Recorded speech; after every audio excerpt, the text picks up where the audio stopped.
అనుకుంటున్నారా? మేమందరం కలిసి చిన్న టూర్ వెళ్ళొచ్చాం. ఇప్పుడే రామేశ్వరం బ్రిడ్జ్ మీదకి ఎంటర్ అయ్యాము. చాలా ఎక్సైటింగ్ గా ఉంది. ఈ ట్రిప్ లో మేము ఏం చేసామో ఎలా చేసామో ఈ వీడియోలో చూపిస్తాను. మాతో పాటు మీరు కూడా ఎంజాయ్ చేయండి. ఎక్కడ ఓపెన్ అవుతున్నాను. హాయ్ హలో ఫ్రెండ్స్, ఎలా ఉన్నారు? బాగున్నారా? నేను మీరు ఇదే రామేశ్వరంలో ఉన్న బ్రిడ్జ్. దీన్నే పమ్మన్ బ్రిడ్జ్ అంటారు. ఇది చాలా ఓల్డెస్ట్ బ్రిడ్జ్ అంట. దీన్ని కట్టి 100 years పైన అయిందంట. అప్పట్లో టెక్నాలజీ లేదు కదా, బ్రిడ్జ్ని కట్టడానికి చాలా కష్టపడ్డారు. ఇప్పుడు మనం ఐలాండ్ లో ఉన్నాం. 2 వాటర్ తో కవర్ అయ్యి ఉంది. చూసారా? ఈ బ్రిడ్జ్ని చూస్తాక ఎంత మంది జనం నుంచొని ఉన్నారో. అందరూ నుంచొని చూస్తున్నారు కదా, అందుకని మేము దిగాము. వాటర్ లో బ్రిడ్జ్ పైన ఉన్న యూ షేప్ కనపడుతుంది కదా, ఆ ప్లేస్ లో నుంచి షిప్ క్రాస్ అయ్యింది. షిప్స్ క్రాస్ అయ్యేప్పుడు ఆ యూ షేప్ లో ఉన్న గేట్స్ ఓపెన్ చేస్తారు. ఇప్పుడు వరకు చెప్పింది ఓల్డ్ బ్రిడ్జ్ సంగతి. బ్రిడ్జ్ పాత పడిపోయిందని దాని పక్కనే కొత్త బ్రిడ్జ్ కడుతున్నారు. ఓల్డ్ బ్రిడ్జ్ లో షిప్ ఎక్కడైతే క్రాస్ అవుతుందో, కొత్త బ్రిడ్జ్ లో కూడా సేమ్ ప్లేస్ లో బ్రిడ్జ్ క్రాస్ అయ్యే ప్లేస్ ఉంచారు. ఆల్రెడీ 90% ఆఫ్ కన్స్ట్రక్షన్ అయిపోయింది. ఇక్కడ మనం నుంచొని చూస్తే 2 సముద్రాలు కనపడుతున్నాయి. కానీ 2 సముద్రాలు మిక్స్ అవట్లా.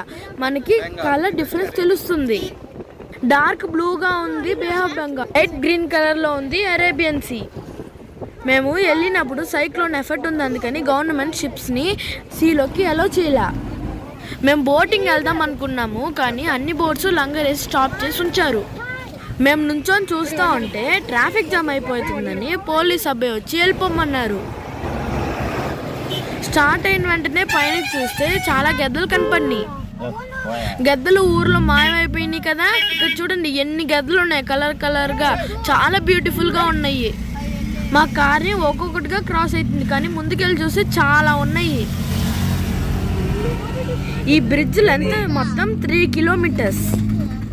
సీలో రైల్వే ట్రాక్ పక్కన రెడ్ కలర్ బిల్డింగ్ ఉంది కదా, అక్కడి నుంచే న్యూ బ్రిడ్జ్ ఆపరేషన్ కంట్రోల్ చేస్తారు.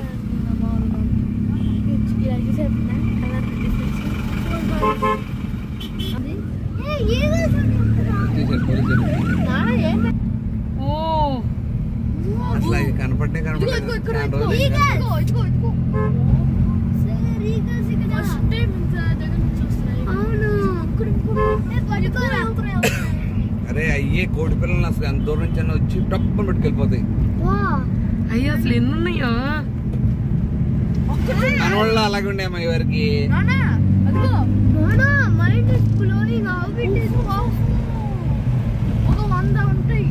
ఇక్కడ అవి చేపలు అయి ఉంటాయి కదమ్మా తింటాకి.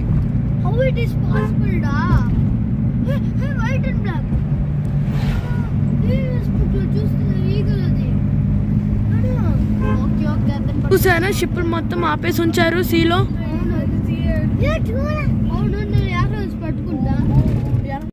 ఇదే మన great scientist APJ Abdul Kalam గారి ఊరు.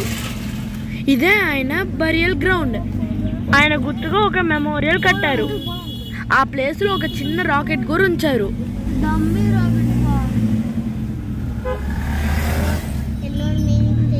రామేశ్వరంలో చూసారా ఎంత పెద్ద కాలేజ్ ఉందో.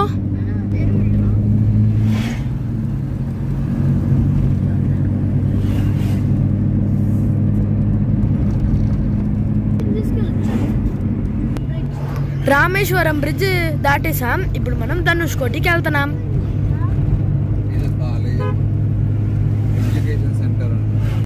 చూసారా? ఇదే ధనుష్కోటి. గాలికి మట్టి అంతా వచ్చి రోడ్ మీద మ్యాట్ వేసిపోయింది. 1962 వరకు ధనుష్కోటి మంచి విలేజ్ అంట. 1962లో వచ్చిన సైక్లోన్ వల్ల ఊరంతా కొట్టుకుపోయింది. దాంతో పాటు ఒక ట్రైన్ కూడా కొట్టుకుపోయింది. ఊర్లో ఉన్న వాళ్ళు, ట్రైన్లో ఉన్న వాళ్ళు అందరూ చనిపోయారు. ఒకరు కూడా బతకలా. ఆ ప్లేస్ని ద గోస్ట్ విలేజ్ అంటారు. అక్కడ ఎవరు ఉండేవాళ్ళు కాదంటే 10 years బ్యాక్ వరకు. గవర్నమెంట్ ధనుష్కోటికి రోడ్ వేసింది, అందుకని ఇది టూరిస్ట్ ప్లేస్గా మారింది. సీలోంచి వాటర్ రోడ్డు మీదకి రాకుండా రాళ్ళు నట్టు పెట్టారు. రాళ్ళు కూడా రోడ్డు మీదకి రాకుండా వాటికి నట్టేశారు.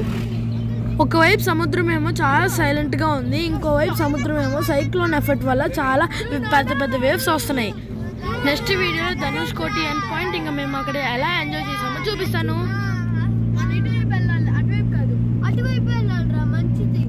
ఈ వీడియో మొత్తం మనకి కార్ జర్నీ అయితే సరిపోయిందండి.